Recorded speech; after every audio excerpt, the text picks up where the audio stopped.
Radiation treatment is still one of the standard conventional cancer treatments that those of us diagnosed with cancer may face as an option.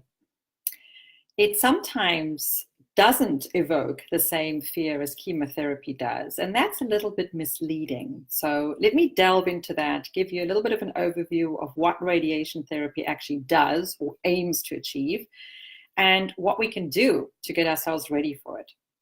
I'm Kirstin Nussgruber from Kirstin'sCancerCare.com, and I help people with cancer get out of that overwhelm by teaching them how to reclaim their lives. Radiation therapy works in a very systematic, slow way. What it's trying to do is create a situation for a cancer cell in which it can slowly die off. It is trying to damage the DNA of the cancer cell over time, step by step. That is why we receive radiation treatment on a consistent basis. 3 weeks, 4 weeks, 5 weeks, 6 weeks, 7 weeks. That really depends on the nature of your type of cancer and the specifics of your diagnosis.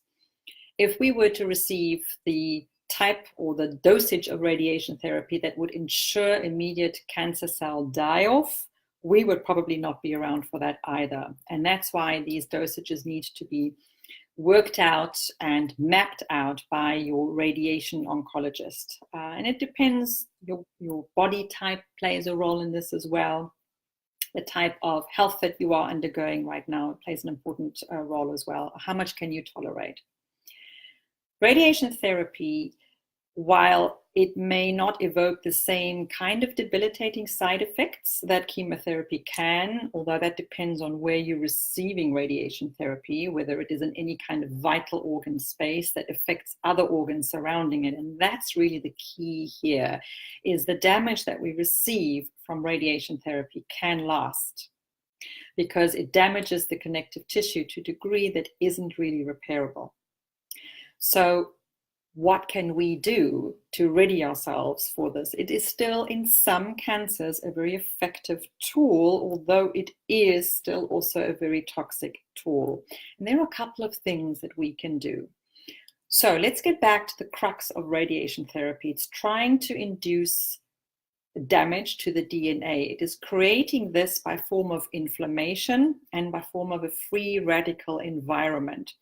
And it works best if the cancer cells or tumor cells, I'm going to use those interchangeably, if there's enough oxygen present in those cells. So we want to oxygenate, make sure that there's sufficient oxygen there so that the radiation can become a little bit more effective. How do we know if we are oxygenated enough? There's a marker we can look for called hemoglobin. That is a protein that we have in the body found in red blood cells. It's not the same as hemoglobin A1C. You might be thinking of that because that's used in some lab work as well. That actually assesses the rate of glucose that you have in your body, the glucose-insulin relationship over a 3-month period, because glucose molecules can stick to hemoglobin. So the hemoglobin A1C, if you hear that, that's not what I'm referring to. I'm referring to the actual protein hemoglobin. Why is that important here? Because oxygen attaches to it and it carries oxygen throughout the body. So you're thinking, right, we want cancer cells to be oxygenated. So we really want to boost our hemoglobin levels. And that's something that we can actually address nutritionally as well. So we can focus on certain foods that help with that. Protein is number one. Well, proteins are made up of different amino acids. So it really is on us to make sure that we have all the essential amino acids that we can across the spectrum. So focusing on really high quality amounts of protein in moderate amounts. We don't have to now go overboard with eating protein, but we do need protein, and eating protein helps to boost our hemoglobin levels. If we are very fatigued and tired and it turns out we are anemic, then hemoglobin is also related to that, and we are low on hemoglobin levels as well. So eating protein is a very good strategy we can use. Any high quality protein, clean. We can, if we're on the animal protein spectrum, we're looking at chicken, we're looking at turkey, If we are eating limited amounts of red meat, again, very clean, let it be grass-fed, let it be organic. Let's make sure that what we are ingesting is clean and full of the nutrients that we're looking for, high omega-3 fatty acids as well. If we're looking otherwise, we can look at eggs as well. Eggs is a good form of protein, duck's eggs too. And then, of course, on the plant protein side, we have, a great overall measure there for those of us who are vegans or vegetarians is a good quality plant-based protein powder that gives us the whole spectrum of the amino acids. And that's kind of, for us cancer patients, a really security blanket and insurance to cover to make sure we get all the essential amino acids as well. And then we have some of the other plant proteins too that we have to then combine in a careful way to ensure that we get the entire profile of the essential amino acids, because in plant protein, they're not as evident as, for example, in animal protein. So we just need to be a little bit more careful there when it comes to making sure that we get the adequate protein intake that we actually need. Leafy greens are also great to boost your hemoglobin levels. All the different types of greens that include spinach, dandelion greens, which I love in spring right now. It's a great liver cleanser as well.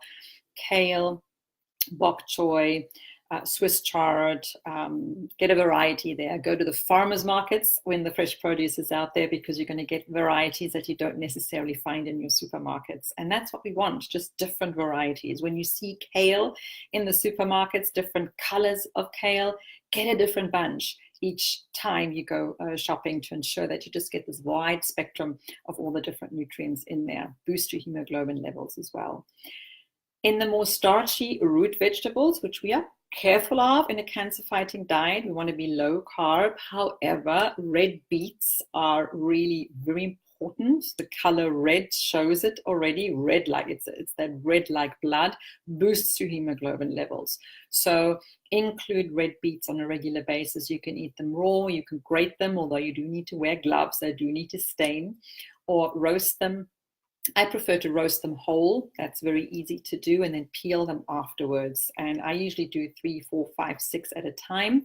Then you peel them once cooled, then you store them in a glass container in your fridge, and you can use them on everything throughout the week. So it's a one-time effort, and you can feast on that for a couple of days afterwards. That's really a very good strategy for allowing our cells access to all these different nutrients that we need.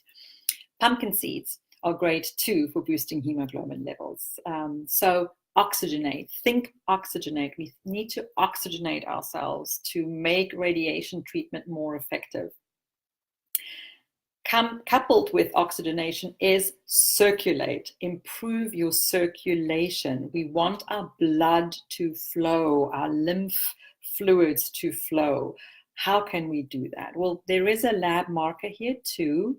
Same as with hemoglobin, it's called fibrinogen, which is the precursor to fibrin, which is a sticky clotting protein. And if fibrinogen levels are too high in the body, that means that our blood is too thick and too sticky, can't circulate as well. So we kind of want to check the fibrinogen levels and make sure that the blood is viscous enough, it can circulate enough, can carry the oxygen enough. If you are not on blood thinners, because if you are on warfarin or Coumadin, then of course you don't need to worry about that. That was the case with me. I needed to be on blood thinning medication because I had a blood clot previously from the port from chemotherapy. So there can be all kinds of complications here. So once again, when we are dealing with a cancer patient, we always need to take everything into account. If you are not on blood thinners and your fibrinogen levels are too high, then what you want to do is you want to try and get that down, right? Reduce fibrinogen levels. And you can do that with, there's a particular enzyme called nattokinase that you can take. You can buy it at a health food store or an integrated pharmacy that can thin your blood. It doesn't have the same consistent application as a prescription blood thinner. It is not the same, but it does affect the thinning of your blood. Coumarin does that too. Turmeric curcumin, the yellow, the active ingredient in turmeric curcumin does that too. It's also can affect your blood levels. Vitamin B3 niacinamide is also one of the B vitamins that can actually have an effect on your fibrinogen levels. So make sure that your B vitamin levels are okay before you start something like radiation therapy and even something like chemotherapy. We want to keep our B vitamin levels at adequate, at satisfactory levels for us as cancer patients. Then, of course, exercise. And this is a strategy you can do, and it has shown to be very effective before you go in for your radiation treatment, is even just a brisk walk. Get that heart rate up, get that blood pumping. And it has been shown to be obviously most effective if you kind of do that between half an hour and an hour before receiving radiation therapy. So the effects of that are still in you by the time you go in for your radiation therapy. And this is where you can be proactive again, in that you schedule the time of your radiation therapy, because you're going to do this every single day for a couple of weeks, and they generally want to give you the same time. Become proactive and work with the scheduler to see that they can give you a time that allows you, for example, to be a little bit more active beforehand. And even if it's just arriving earlier at the radiation center and walking around the parking lot. That's what I used to do. There wasn't really a space to do it much, but I would just basically arrive half an hour earlier and just go for a walk around the parking lot and up and down the road, just to have that blood pumping a little bit. That is another way, of course, of oxygenating and circulating as well. And then finally, deep breathing exercises expands and dilates, increases your lungs, to expand the capacity of your lungs to receive oxygen and to pump it throughout the body. So that is something you can even do as they prep you on the radiation table. That takes some time getting you ready. The actual radiation is very, very, very short. But getting you ready and making sure that you are only radiated in the areas that need to be radiated, that takes the longest time. So during that time, you can practice some deep breathing exercises. Okay, circulate, oxygenate, tumor oxygenation. That's one of the main strategies you can do. Number two, the second one, is that you want to encourage cell death of cancer cells whose DNA has been damaged by radiation. So you want to prevent the repair of cancer cells. Make sure that the radiation therapy is most effective at doing its job. And we can introduce so-called radiosensitizers. That's a term used to ensure that our cancer cells are going to respond to radiation therapy. And in this category, spices play a key role. Why? What happens with radiation therapy is that it can actually activate a signaling molecule that can protect cancer cells. This signaling molecule is called nuclear factor kappa beta. It's a long word. That can prevent a cancer cell from dying off. So a way in which we can inhibit the action of this particular molecule, nuclear factor kappa beta, is with spices, from a nutritional viewpoint, with spices, all right? All the good spices that we find, for example, in Indian or Asian foods. So obviously the curcumin, cumin, cardamom, even cinnamon, cloves, the nutmeg, allspice, even black pepper, garlic, fennel. Great spices. So include them in your foods, include them in your smoothies, include them in your maybe spiced nut snacks that you're preparing for yourself, because you're going to be bringing snacks from home. You're not going to be eating the snacks offered at the cancer centers. They're usually full of hydrogenated oils and not too high in sugar anyway. But spices are great. Bee propolis too. Those are tiny little grains that you can buy also generally in health food stores. Even some supermarkets carry them now in their organic sections. You can eat a teaspoonful. You can throw some in your smoothie. You can throw some on your maybe your coconut yogurt, or even in your salad dressing. So bee propolis is something else that can inhibit nuclear factor kappa beta. And then omega-3 fatty acids, which we need anyway, the anti-inflammatory fatty acids that we need to get from outside. Our body can't make them. We need copious amounts of those to help inflammation as well. And that particular one can also reduce nuclear factor kappa beta. Caffeine, by the way, too. I was very surprised when my nutrition team, and yes, I had one too, we all need teams to help us through our cancer journeys. Even if we are an expert in a certain area, I still hired a cancer nutrition specialist team to support me because I'm a patient at that point in time, and I needed all the support that I could get. But caffeine actually helps to suppress nuclear factor kappa beta. So a cup, it doesn't need to be a mug, a cup of high quality coffee, black generally, unsweetened, is a great additional tool to you while you're receiving radiation therapy. My third strategy is you want to protect the healthy surrounding cells. Radiation can stray a little bit. It can affect underlying organs. It can affect surrounding tissue. How do we protect that? Well, very importantly, there are 2 anti-inflammatory measures we can take. I've mentioned one already, that's curcumin. That is the active ingredient in the root, the turmeric root. We also know it as that orange spice that makes curry blends orange. Curcumin in the supplement form, because it's concentrated there, is very anti-inflammatory, as well as certain enzymes, again, proteolytic enzymes. These are protein digesting enzymes, are also very beneficial in suppressing inflammation here, so that we can protect the healthy cells, all right, and encourage the die-off of cancer cells. Resveratrol as well, and quercetin, those are also 2 mouthful of antioxidants, in this instance, and flavonoids that can actually help reducing inflammation and protecting healthy cells, which we take in between our radiation sessions as well. And we focus on that in particular once radiation has completed as well. So those are the 3 areas that we can focus on. We want to encourage cancer cells to be oxygenated. So we want to oxygenate, circulate, increase circulation so that oxygen gets to cancer cells, and radiation therapy is more effective.